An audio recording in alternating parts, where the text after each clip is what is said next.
Dimulai ya. Oke, Assalamualaikum warahmatullahi wabarakatuh. Kami dari kelompok 7, saya Windy Revananda dan rekan saya Bagus Adi Utomo akan mempresentasikan tentang studi kelayakan bisnis.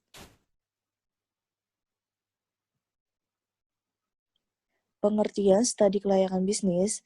Studi kelayakan bisnis adalah penelitian yang menyangkut berbagai aspek baik, itu dari aspek hukum, sosial ekonomi dan budaya, aspek pasar dan pemasaran, aspek teknis dan teknologi, sampai dengan aspek manajemen dan keuangannya, di mana itu semua digunakan untuk dasar penelitian, studi kelayakan, dan hasilnya digunakan untuk mengambil keputusan apakah suatu proyek atau bisnis dapat dikerjakan atau ditunda dan bahkan tidak dijalankan.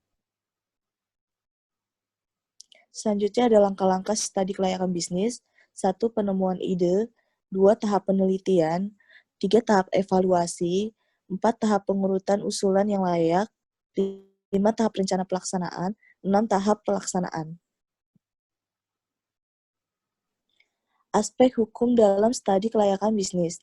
Penilaian aspek ini penting dilakukan sebelum proyek lanjut diberhentikan oleh pihak-pihak yang berwajib karena dianggap beroperasi secara ilegal atau menghadapi protes masyarakat yang menganggap bahwa proyek atau bisnis yang dibangun melanggar norma kemasyarakatan. Aspek hukum bertujuan untuk meneliti keabsahan, kesempurnaan, dan keaslian dokumen-dokumen yang dimiliki.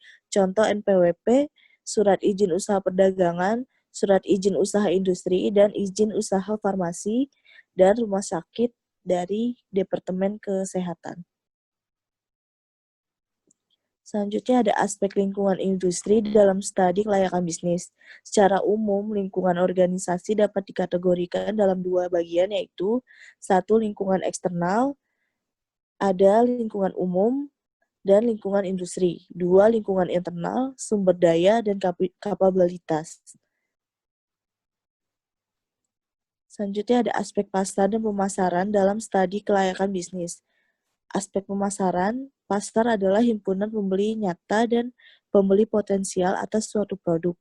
Agar perusahaan tetap dapat survive, perusahaan harus mampu mengenali pelanggannya. Dengan kata lain, pasar sasaran yang dituju dengan tepat akan memudahkan perusahaan dalam melakukan executing strategi.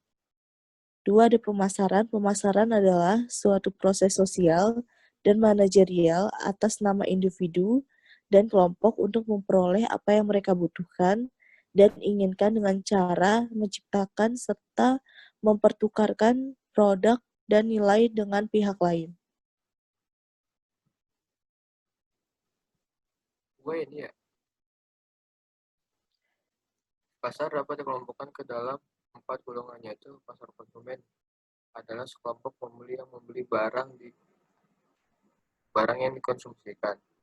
Pasar industri adalah pasar yang terdiri atas individu, lembaga, organisasi yang membeli barang yang akan dipakai lagi untuk memproduksi barang lain yang kemudian dijual. Yang ketiga, pasar penjual terdiri atas individu dan organisasi yang membeli barang dengan maksud untuk dijual lagi atau disewakan agar mendapatkan laba. Yang keempat itu pasar pemerintah, adalah pasar di mana terdapat lembaga-lembaga pemerintah seperti departemen, direktorat, kantor dinas, dan instansi lain. Aspek teknisi dan teknologi dalam studi kelayakan bisnis.